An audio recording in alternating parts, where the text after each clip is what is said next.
Hello everyone, my name is Brest. My name is Flanders. And welcome to the Gaming Cereal.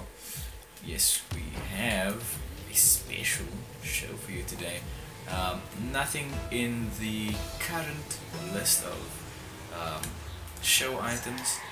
Okay, we're just gonna have a quick discussion about some issues that are plaguing the gaming industry at the moment. Certain trends that both Flanders and I have noticed and would like to see end. Yes, just for interest's sake, y'all, I am playing in the blue car. That was a lie. I'm sorry. I was like, I didn't even realize I lied. I was just like, I'm instinctively the winner. I'm actually in the red car. Yeah. So, yeah, I'll kick it off for us. Just landed on my head. I'm riding in the opposite direction, and somebody scored. No one scored. Is it impossible to score in this game? It's that difficult. Harder than it looks. Oh yes. Oh yes, that was me. That was me, baby. Oh, look at this. I'm sorry, guys. This is my first time playing Rocket League. Don't worry about it. So I was thoroughly anticipating Andromeda's release and was nearly heartbroken to find out that release for support. What? Did you? Where now? How did you? That. Really? Damn it. Okay. That's metaphorical for your topic today. Yeah, just disappointment. Okay. So, yeah, I was sad to find out that... Lots of disappointment. So much. 83 kilometers per hour. How did you even measure that? That's a lie. What a lie, you guys. Gosh, I just can't stop talking about this disappointment. How are you scoring so much? You're terrible at football. I am terrible at football and racing games, ironically. However, when combined, I'm competent. Yeah, we are getting into everything except today's topic. I think it's gonna become clickbait. The state of today's gaming. It's just a montage of goals. Yep. There we go. Perhaps that is the secret behind Christmas. Oh yeah, baby! It was at this moment. I keep on getting sidetracked in my mind. Andromeda, yes, Andromeda. Support for Andromeda has stopped. That is my favorite Mexican state. That's going into my goal. Yep. That is in my goal. Away scored. Screw you, away! So, they stopped support for the game's single-player content. And this is a bit upsetting for me because they're releasing games like Anthem now. That's obviously taking a lot of BioWare's resources and such. Oh my gosh, I have not lost at all. That could come in handy for me. Yes. I'm just getting it back into a position in which you can score. Nice. Shoot some sparkly rainbows at it. No! Damn it! I just went past you. I just went like directly. I was just like saying, look, wait. Watch. Wow! That is impressive. These offshoots are what define the game. I see so. Are you sure these customization options are just cosmetic? They are purely cosmetic. Anthem's a new MMO coming out, I think, next year from BioWare. Oh, Poncho, you bastard! Darling. So just to contrast what I've been saying, Black Ops 3 is a game that I talk about a lot on the channel. Almost as much as Flanders scores. Black Ops 3 has been out for 2 years, and despite it not receiving much single-player support, there has been so much support for the game from their developers. Activision is generally considered a money hog. No. Denied. Damn it, that was excellent actually. Money hogs, yes. Yeah. No, Poncho! Don't do it! Damn it! Oh, it's like when Benedict Cumberbatch introduces himself in Star Trek Into Darkness. I'm Khan! Go! Activision's considered a gaming company that doesn't do much fan service. You know, they're seen as these villains that just like money rape people. That's definitely one of the 7 deadly sins. Money rape. Money rape. Number 4. Yes. And I'm going... No. Okay. Yeah, you know, gaming's big bad wolf. They did more fan service than BioWare, who apparently love their fans, you know. I mean, you should read these bloody interviews with Casey Hudson. The guy seems like the coolest guy in the world, you know, almost as cool as what Flanders would be if he wouldn't score. It's a little bit sad. I look at my future prospects of games. I look at games that I enjoy. Perhaps these reviews of Mass Effect Andromeda are biased in the sense that people are comparing it to itself and they want to relive that Mass Effect experience. And perhaps, you know, perhaps Mass Effect garnered a certain reputation for building upon its successes, but the Pathfinder quest, you know, in Mass Effect Andromeda is vastly different from, you know, Shepard's quest of establishing humanity in this intergalactic community. How do you have 10? When did that number appear? I just needed to take in how much I just sucked. Oh, we need to bleep that out. Bleep it. Bleep. Shabloints. There's nothing that I'm really looking forward to any longer. You know, no new games. Oh wait, that's a bit melodramatic. There are lots of things to look forward to. God of War 4, definitely. Oh my gosh. Assassin's Creed Origins, definitely. Hellblade: Senua's Sacrifice, definitely. And just to stop us there. When I say us, I mean my team. Because we need to score. The thing about Hellblade: Senua's Sacrifice is, you know, the whole gaming... Oh my gosh! The gaming universe right now is focused on pushing the boundaries of what a gaming experience can entail. Right? That's what one would think. Right. But, you know, like technology like VR and, you know, all the stuff that Nintendo Switch is pushing, it doesn't build upon the gaming experience, you know. I look at a game like Senua's Sacrifice and I think, flip me, man. Like, these people are taking existing technology, you know, and utilizing it in a combination that pushes the narrative for the gamer, you know, and they're giving the best experience possible with what resources they have, to compare it to Black Ops 3. And I am a Black Ops 3 fanboy, but Black Ops 3 takes tried and tested Call of Duty formulaic structures and oh my gosh! How could you score again? I swear this video has nothing to do with what we're actually talking about. It's just domination, not in the sexy way or in the fun Call of Duty way. Oh gosh. Black Ops 3. Yeah, Black Ops 3. What a game. Oh goodness, that almost died again. Yeah, Black Ops 3, it took what Call of Duty did and just added a couple new features. And maybe that's what we're actually looking for as, you know, a gaming populace. We're just looking for a better combination of things that we already like. We don't actually want anything new. You know, what is new that's pushing the gaming experiences? BS titles like Quantum Break. Nope.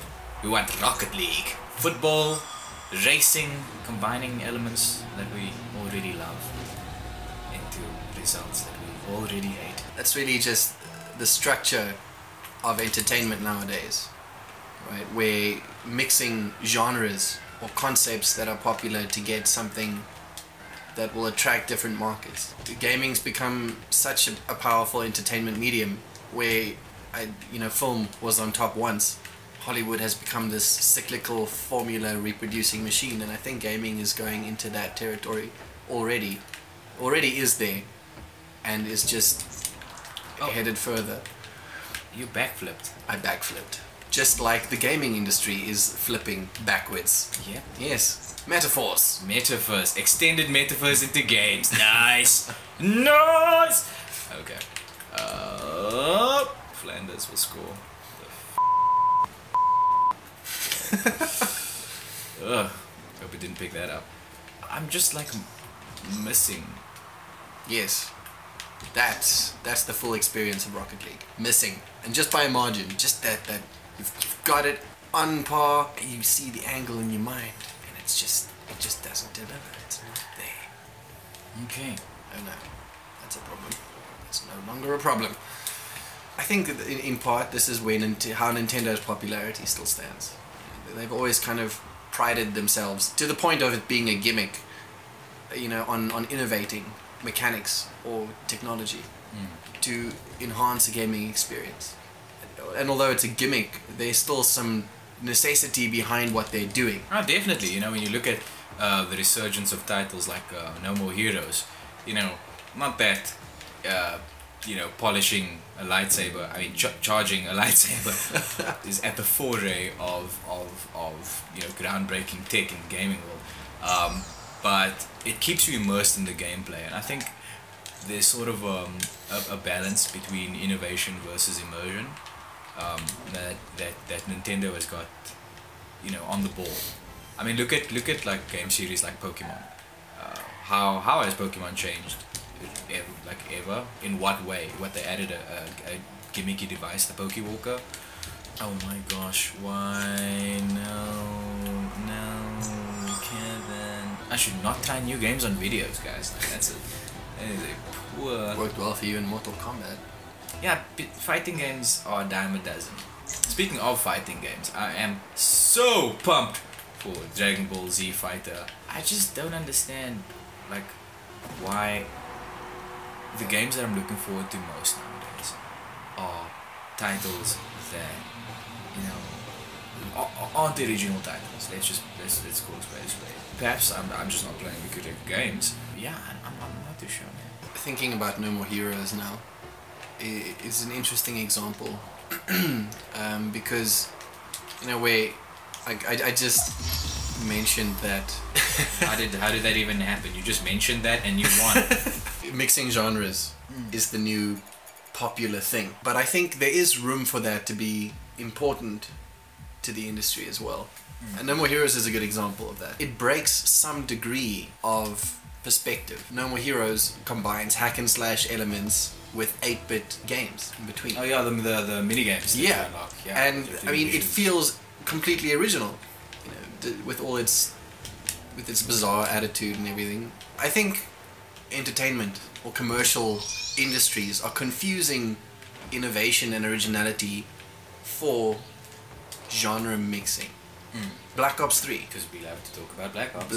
Black Ops 3, I mean, Call of Duty's always had, at least to my knowledge, you'd know better than me, but it's always had this serious undertone. I mean, it's war. It never changes. No! It's important. It's serious. Black Ops, see what you did there. Yeah. Black Ops 3 suddenly has this more light-hearted, campy almost. Yeah. Feel like, hey, we're heroes. We're heroes. And I think, in part, you know, and it introduced that whole, you know, specialist classes and unique powers that you equip, and that's very reminiscent of arena shooters. And I feel like Black Ops 3 purposefully implemented arena shooter mechanics, hero shooter mechanics. It's the humor and the mechanics all translated across, and it became this new hybrid that worked. Ooh. No. Oh wait, I'm blue. I'm supposed to go there. Don't hit it to your own goal. What are you doing? Damn it, Merlin! How could you let them discover you? Merlin's identity revealed. His skin was as warm as Trump. That's Malcolm Merlin, bro. That's like the villain / hero of Arrow. Oh my gosh, what a series. Oh, I'm sorry. Yep, I just said that, and the goal was conceded. That's what you get for calling things feces. Yeah, in terms of that balance I was talking about striking earlier. The balance between innovation versus immersion.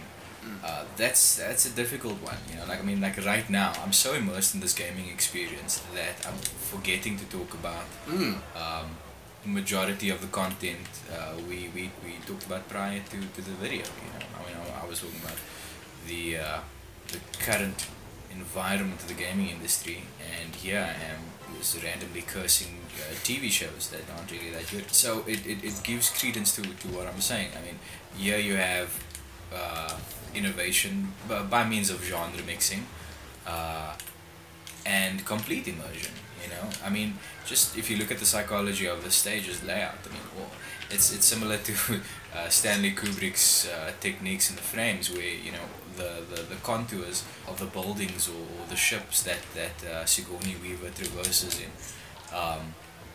That's in every shot, you know, creating a sense of claustrophobia or isolation. You know, in the same vein, by showing us the boundaries all the time, by us being able to drive on the boundaries, it lends to the psychology of it lends to the psychology of, you know, being focused on what happens in here. You know, it's a purposeful effort, and I just wish that could be experienced in games in general. You know, like that's a feature. You know, we need some intelligent game design. I wonder if that's, I don't know, a possible thing, and I just missed it again. Examples.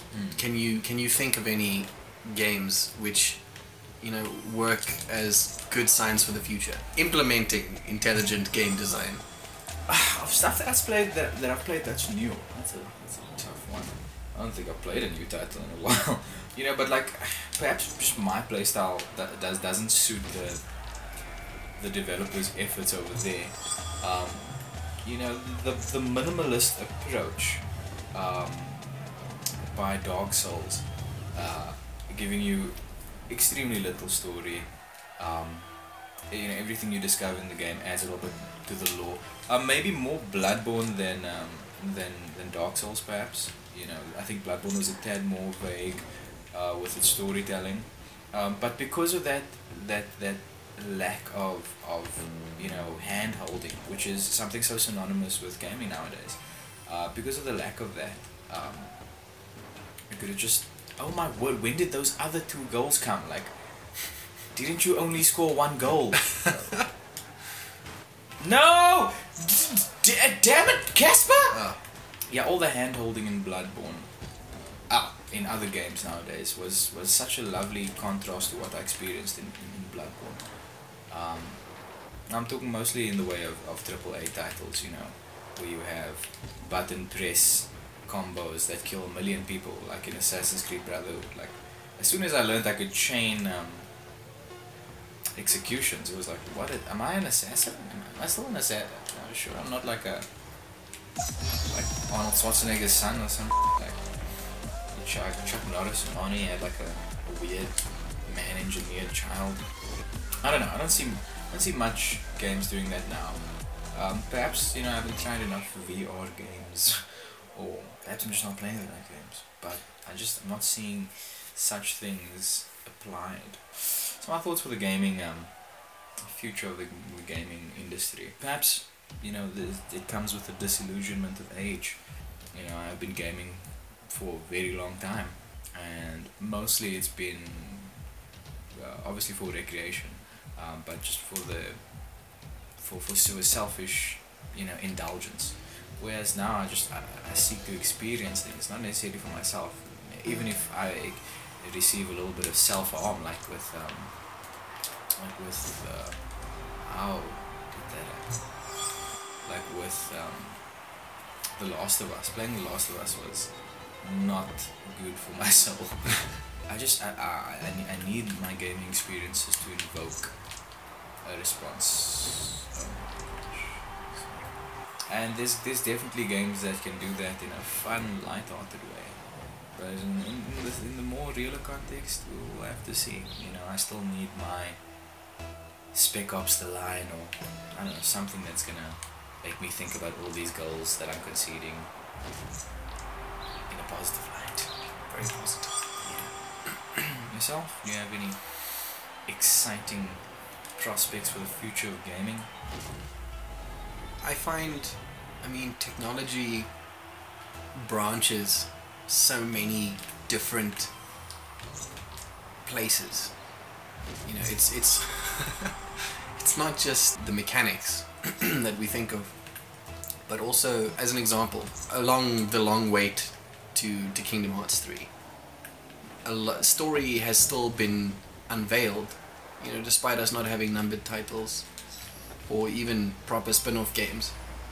But the director, Nomura, has been working off of expectation to make the news he delivers more and more shocking, you know, and that adds to the initial suspense for the game itself. And in a way, that's manipulating technology as well, you know, to develop the image of the game itself. Working along, you know, the business lines and using that to his advantage. So I think that's just one way. I mean, Senua's Sacrifice uses sound in a way that sound hasn't really been utilized before. And that becomes a part of the mechanics. You know, you asked about an example. Dead Space 1. Dead Space 1 had this this feature where your subconscious fear, or your subconsciously fear, would be induced by adding still images in, you know, to subvert that expectation.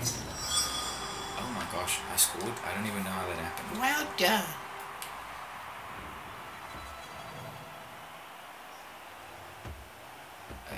You sure that was me though? I think it hit 2 other people. Yeah, and that sort of got your subconscious on a fear high, if such things exist, a fear low. But yeah, sorry to break your word. You're talking about Senua's Sacrifice and its use of sound. Well, basically, I mean, the point I want to make is, you know, simply withholding information strategically and revealing it strategically, or using sound. It's a simple. Innovating comes from expanding on simple concepts, using them in unconventional ways. There's no need to overcomplicate things. I think it's ooh, well done. Thank you. Yes. all we need is to look back towards the original concepts, to change, to revitalize things. And perhaps that's why. Oh my gosh, that's just gonna roll in there. Perhaps why older games are doing it well, you know, because they have the creative leeway and the financial leeway to swing out here and there. You know, could take the risks. Perhaps it's all about risk taking. Yeah. I think a degree of it falls on the player as well. You know, these companies wouldn't be making these games if people weren't demanding them. Although they, in a sense, probably pandered to us, convincing us that we want them at the same time. And also, like, the games that we actually demanded, are we getting them? Because I've been demanding. That's true. A new Metroid game. That's true. And I stopped, and I moved on to other consoles, and now one is coming. You know, so. It's kind of worrisome. I mean, Metroid is going back to its old self, but that feels like relying on old formulas. Mega Man and Sonic are dead. I mean, Sonic, they have been trying to innovate the franchise, and it's been failing. You know, so maybe the problem is the consumers. Yeah, maybe we just don't want anything new. We like what we like, and we want that to stay that way. Maybe we'll get overpopulated enough that there'll be like, on this planet, there'll be like a game for everybody. You know, like a fully fledged title. Yeah. Anyways, I think I've lost enough for the day. Guys, please, this is a topic that really that could spark quite a bit of controversy, first of all, but one that can be expanded on, because everybody has their own 2 cents when it comes to, oh my gosh, when it comes to scoring goals. Yeah, I need to stop doing this now, and I need to leave you guys. Thank you, Flanders, for my ass whooping. Happy to give it. All 6 of them. I'll take what I can get. Yeah, it's 7. We'll take it. Oh gosh. Yeah, thanks guys for tuning in. Please let us know in the comment section what you think of the gaming industry's prospects for the future, and also what you think of the video. Anyways, Peace out.